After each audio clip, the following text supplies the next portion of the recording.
La acusación cayó como un disparo en el silencioso comedor, destrozando el frágil velo de una reunión familiar perfecta. Tú robaste mi bolso, María. Lo encontré en tu bolso. Mi corazón, que hace unos instantes se hinchaba con la calidez de una comida compartida y la promesa de un futuro con Álvaro, se precipitó a un vacío de frío temor. Todos los ojos estaban sobre mí, los de mi madre, pálidos, los del padre de Álvaro, muy abiertos por el shock, incluso las miradas curiosas de los primos que acababa de conocer. Mi futura cuñada, Lidia, se encontraba en el centro de la habitación, con la voz como una hoja afilada, sosteniendo un elegante bolso de cuero como si fuera la prueba misma de mi culpabilidad. Mis manos, que un momento antes descansaban en las de Álvaro bajo la mesa, se sintieron de repente vacías e indefensas. El olor a pollo asado y pan recién horneado, un aroma que había simbolizado pertenencia solo un minuto antes, ahora se sentía como una broma cruel. El festivo tintineo de los vasos se había desvanecido en un silencio opresivo, roto solo por el tenue zumbido mecánico del aire acondicionado. Abrí la boca para protestar, para formar las palabras «yo no fui», pero murieron en mis labios. Lidia, con sus uñas perfectas apuntándome como dagas, me interrumpió antes de que pudiera empezar. «No mientas, lo vi en tu bolso, ladrona.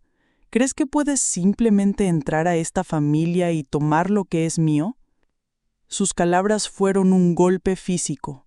Yo conocía el bolso que estaba agitando, una pieza de diseñador que había exhibido en los pocos almuerzos que habíamos compartido, almuerzos que yo siempre, sin falta, había pagado.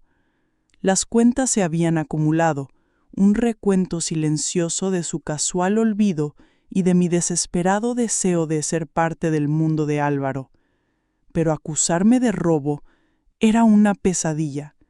Sentí el peso de su juicio, y entonces, cuando mi hermana, Juana, que estaba sentada en su silla de ruedas, encontró mi mirada, un pensamiento cruzó por mi mente, tan claro y crudo que fue como un repentino estallido de luz en la oscuridad. Mi propio bolso, el que no había traído, no era el único en la casa.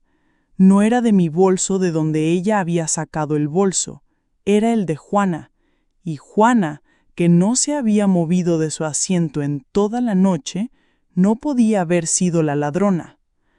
No fue una risa de alegría o humor, sino un sonido crudo y agudo de choque y comprensión. La vida cuidadosamente construida que había creado con Álvaro estaba al borde del precipicio, y Lidia acababa de empujarla. La batalla silenciosa ya no era silenciosa, acababa de explotar. Y esto era solo el principio. Mi risa aguda y amarga rompió el frágil silencio, una nota final y desafiante en una sinfonía de caos. Era el sonido de una mujer dándose cuenta de una verdad que se había escondido a plena vista. No era mi bolso en el de mi hermana, y no había sido puesto ahí por algún acto aleatorio. Fue Lidia. Siempre había sido el tipo de persona que mantiene la cabeza baja, que trabaja duro y se mantiene alejada de los problemas. Creciendo, éramos solo mi madre, mi hermana mayor Juana y yo, en un pequeño apartamento. Éramos pobres, pero éramos una unidad, y aprendí temprano que la única manera de salir adelante era ganándoselo. Así fue como conseguí mi trabajo como analista de datos en la aseguradora, y también donde conocí a Álvaro, mi supervisor. Él era mi opuesto, un hombre con una fuerza tranquila que me hacía sentir segura. Era una persona con los pies en la tierra, a diferencia de su hermana Lidia, que parecía anhelar ser el centro de atención. Cuando me propuso matrimonio, sentí que finalmente había encontrado un lugar al que llamar hogar, una vida de la que podía estar orgullosa. Pero Lidia era diferente. Álvaro me había advertido que ella era muy intensa, pero no comprendí la magnitud de ello hasta que ella empezó a invitarme a almorzar después de nuestro compromiso. Cada vez, ella convenientemente olvidaba su cartera o afirmaba que le faltaba dinero. Las cuentas impagadas se acumulaban, un monumento silente a su casual olvido y a mi desesperado deseo de pertenecer. Estaba tan atrapada en el brillo de nuestro compromiso que no vi la verdad. No era olvidadiza, me estaba usando. La última vez que la vi antes de esta cena, finalmente había encontrado el coraje para enfrentarla. Después de que ella descaradamente me pidiera dinero fuera de nuestra oficina, finalmente le dije que no. No me has pagado ninguno de los almuerzos, Lidia.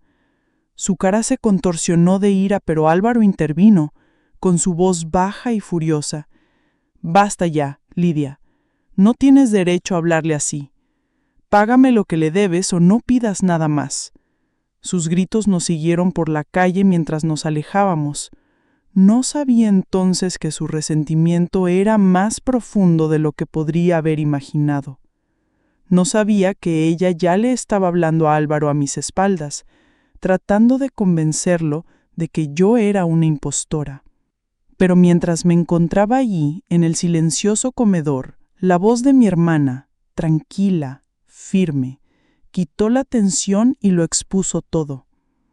Ese no es el bolso de María, Lidia, es el mío. La habitación quedó absolutamente quieta. Lidia, que había estado en un arrebato de furia, se congeló. Su cara se puso pálida. Juana, en su silla de ruedas, no se había movido ni un centímetro en toda la noche. Miró a Lidia con una intensidad tranquila, su voz baja. ¿Crees que mi hermana robó tu bolso? ¿O que lo hice yo? He estado en esta silla toda la noche, así que dime, ¿cómo llegó tu bolso a mi bolso? La pregunta quedó en el aire, una acusación condenadora. Las palabras de Juana habíanla aterrizado con la fuerza de una verdad innegable, y el silencio en el comedor ahora era denso con una tensión insoportable.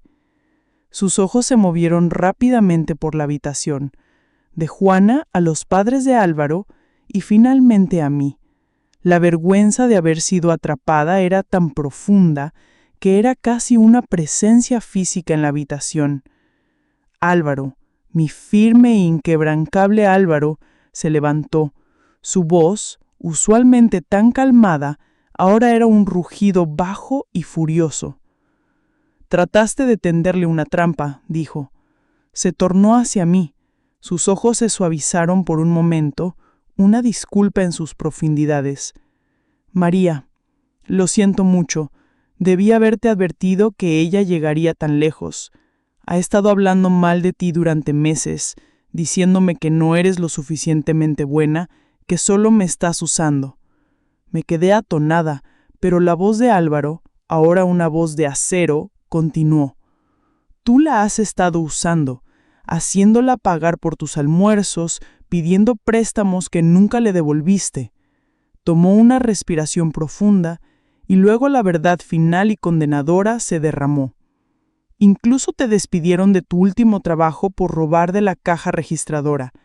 ¿Creíste que no nos enteraríamos? El jadeo de la mesa fue audible. Sus padres, que habían lucido tan orgullosos hace unos momentos, ahora estaban destrozados. La cara de Lidia se puso completamente pálida. Su arrogancia finalmente se desmoronó. Su vida cuidadosamente construida de glamour prestado y decepción estaba colapsando a su alrededor. Eso no lo entienden, tatamudeó.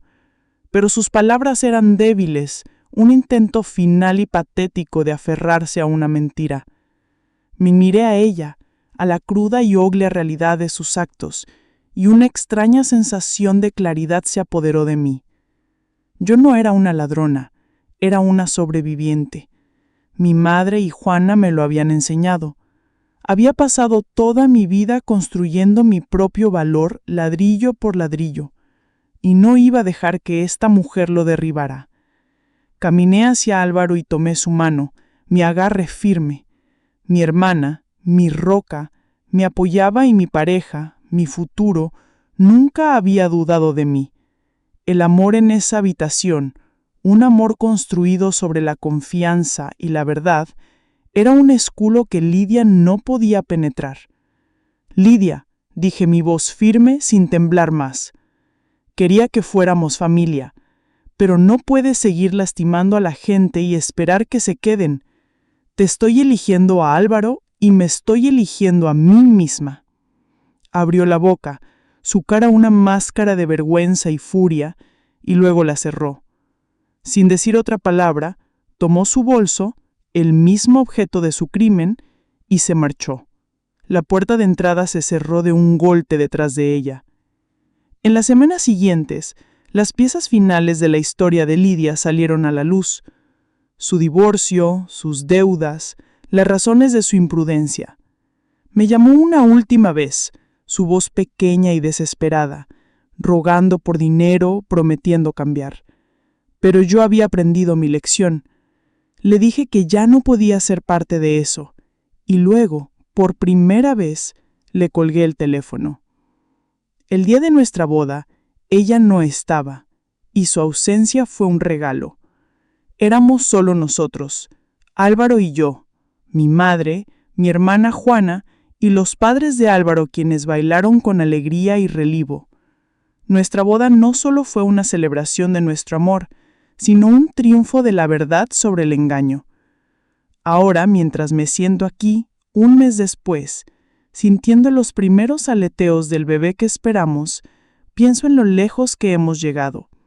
Las cicatrices de esa noche permanecen, el escozor de la acusación aún es un pinzón duro, pero también son un testimonio de nuestra fuerza, del amor que no vaciló y de la familia que construimos sobre los cimientos de la honestidad.